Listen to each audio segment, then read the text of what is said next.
Joining us now, Democratic Congressman Eric Swalwell. As I take a step back and I watch Donald Trump take this wrecking ball to America and to our allies, I keep asking myself, will we ever get all of this back? Will we rebuild in California when Donald Trump says he's not going to help those victims of fire disaster? Will we be safe in our communities with fewer FBI agents and more January 6th terrorists on the street?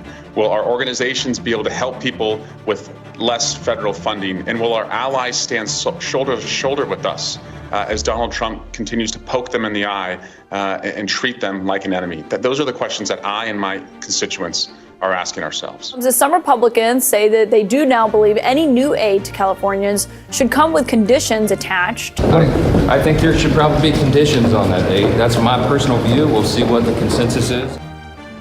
When I visited Altadena, I was there with other Republicans in Congress. They saw the same damage I saw, and they heard the fire chief tell them every fire engine in California could have been at that site, and it still would have burned.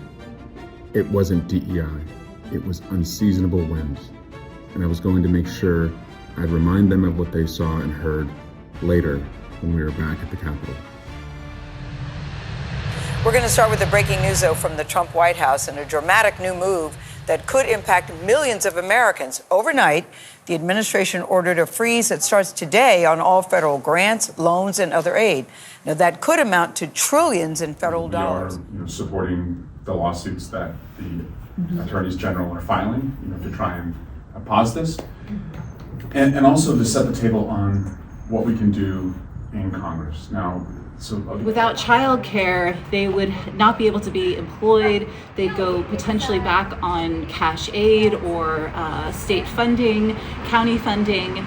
And really, people need childcare to have jobs. And so by taking away childcare, you're taking away valuable employees and you're really impacting the economy. The administration's threats against us are ridiculous. They are making it harder for us to go do our job every day and putting people in unnecessary fear.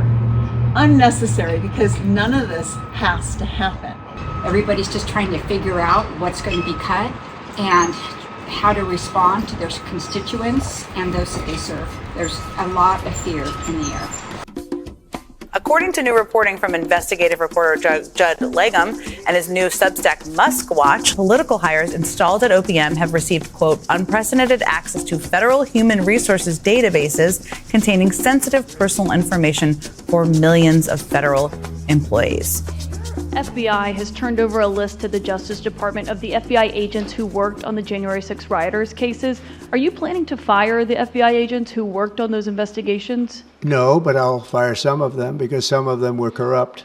I have no doubt about that. well, I think the bus stuff is important because there is a tie to cyber vulnerability, one in the data he's getting, but also the people that he's cutting. And so I also, just that committee, I think we really, it's not like being an I told you so, but we should be the flashing lights on the dashboard that we are going to get hit. We've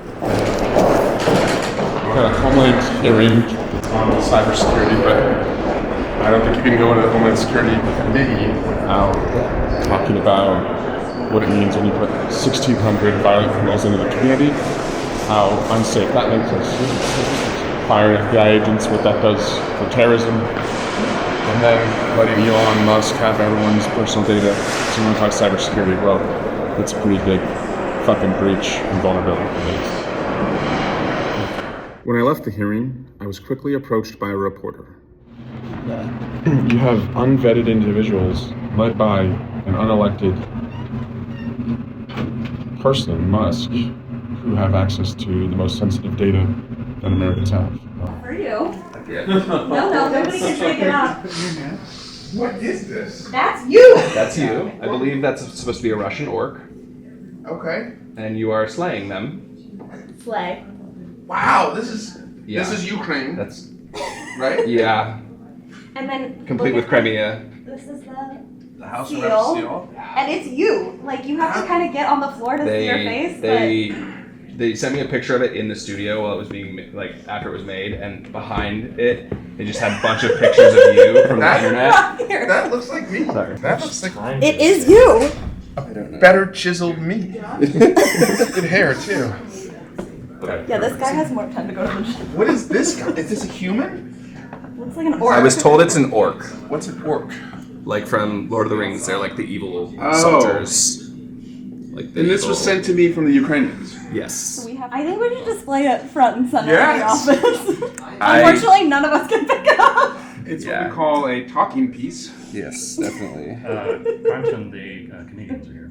Canadians? Yes, they just arrived. They brought me anything. Oh shit, the Canadians are here. I've never dreaded meeting with our allies. Actually, it's one of my favorite parts of our job, using our partnerships across the world to make us safer here at home. But I knew they weren't going to be happy about the way Trump was treating them. And I didn't look forward to having to tell them. I'm sorry, that's the case.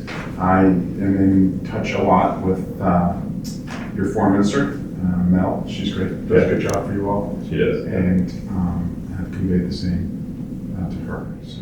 Well, I just did something I've never done before. I met with a minister from Canada and started the meeting with this ally with an apology for the way that President Trump is treating our neighbors, like one of our best friends in the world. They're part of this organization called Five Eyes, which is where we share our most exquisite intelligence on threats with only 4 other countries. Canada is one of them, and I had to apologize to this guy. So earlier, I started the day apologizing to a Canadian minister for our president, so I will also apologize to you all for the way our friends are. Not inviting them to come to the 51st state? Yes. Not inviting them to that, okay. Yeah, and so I mean it when I say, like, the way our allies are being treated. I don't support, I don't condone. There's a lot of people around here, Republicans, who privately say, like, this is awful, we shouldn't treat our friends this way. So it's a tough time. We need a relationship with America. We definitely need a relationship with Europe. You know, you kind of suddenly, you've got to try and manage these things. Yeah. Time to remind the Republicans of what we all saw together at Altadena. There we go. On California fires and the consequences of overregulation. Is there any Californians on that committee? There are. On our side? Yeah. I believe it's Correa is on that. What time's the hearing? It's at 10 a.m. tomorrow. Is that the one you wanted him to waive in? Yeah. Would they let me waive on it? They would, yeah. Republicans are holding a hearing where they're going to blame DEI on the California fires. So I'm going to pop in, try and set the record straight, share some of the loss that I've seen with Republicans who were with me visiting the site. So it's a hearing for a committee I'm not on. They're kindly, on our side, going to yield me some time. It's called Waiving on, and let's make our point.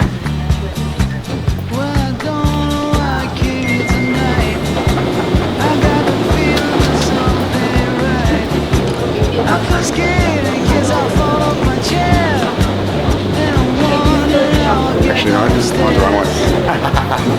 Oops. Still get lost.